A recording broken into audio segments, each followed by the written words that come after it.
Hello all you menlies and all you womenlies. How are you doing today? Today I'm going to talk about the conversation I had with Sal and the conversation I had with Gary and the conversation I had with the emissaries about that afterwards. So I'll fill you in on the other side.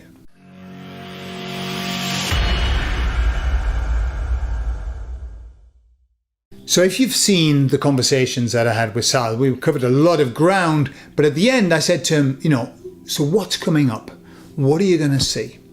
And he was talking about Charlie who gives him this information, talking about this window that we've got about 15 years, I think, and that at the end of it, some of us are going to go off.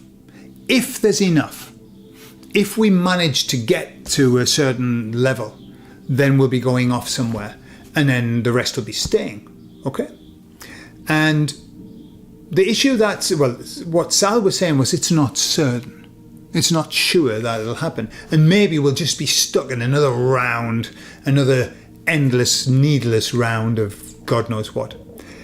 So I asked the emissaries and I said, look, what do you make of that? And they said, well, it isn't outside of the realm of possibilities that maybe this won't happen, this split, this great awakening. But they said, from what we see, the energies that we read and what we're being told, the likelihood is, yes, it's going to happen. They said, well, it's more than just a likelihood. It's almost like, yes, it's going to happen. They said, however, everything is mutable.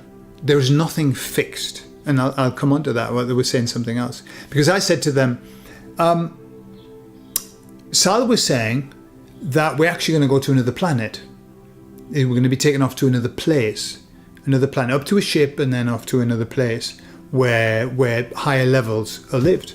So what do you make of that? Because the emissaries just talk about a split of timeline. And they say that it'll happen so naturally that you won't see it. Okay? So a little bit of difference in story. And they said to me, okay. They said that we're not saying that that's not going to happen. Because they said the difficulty is, and the reason that they are always a little bit blurry about the details. What they said is that nothing is set in stone.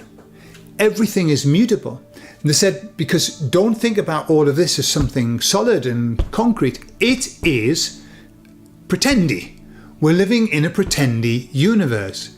And they said, so it isn't as literal as we're going to go onto a spaceship and then we're going to go to another planet.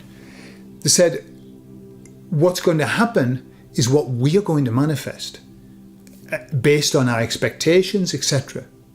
So, because we create this. That's what they were saying. It's not something that's set there and it's made like a house, and the house will never change. Maybe it's fluctuating all the time. Maybe it's changing all the time based on what we expect, based on our energy, based on our frequency, based on our vibration, and that of the plan and that of the world, everything. And that's the reason why the emissaries never get into details, because they keep saying that everything's changeable, everything's mutable. And so it doesn't make sense to talk about this is what's going to happen. You can, because if you look into the future, and people do it all the time with remote viewing and stuff like that, look into the future and see something solid and say that's what's going to happen. But all you're seeing is a projection from this place to that place of an idea of a potential. That's all. And of course, then the very next second that could change, and then the very next day that could be something completely different, because everything changes. So that's what the emissaries were saying. What Charlie's saying, Sal's Charlie, isn't right, it isn't wrong. It's a possibility within a realm of possibilities. Yeah. So that's what they were saying. However, what do I know? I'm just telling you what they said.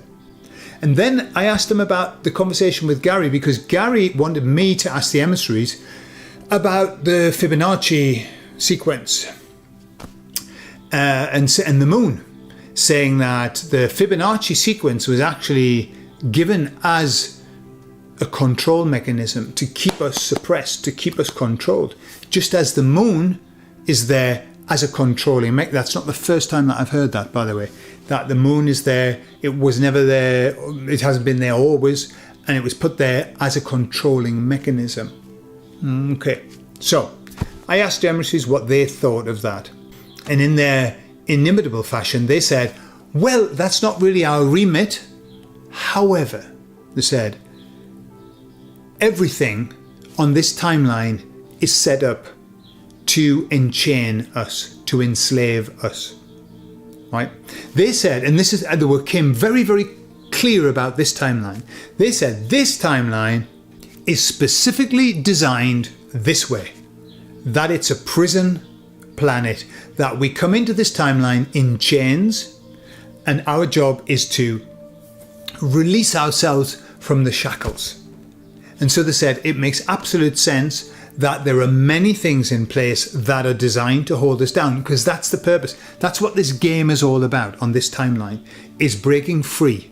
And they said that's why you hear lots of people calling this a prison planet, because that's what this timeline's all about. It's about you're in prison, you're shackled, you're tied up, and that's metaphorical, tied up in paradigms, in religions, in political views, in everything, tied up. And our job is to break free of that. And so they said, yeah, it would make sense that the baddies would put things in place designed to hold us down. They said, just as everything else is designed, everything is designed, you know, whether it be the water, the pharmacy, the government, the media, whatever, school, everything is designed to suppress us. And our job over this short period, whatever this period is to get the fuck out of it. Break those chains. And they were kind of reeling off the things we're talking about, you know, the lines in the sky and everything. All of that is designed to suppress mankind. And our job is to burst through all of that. And they showed me even, you know, have you heard about sigils?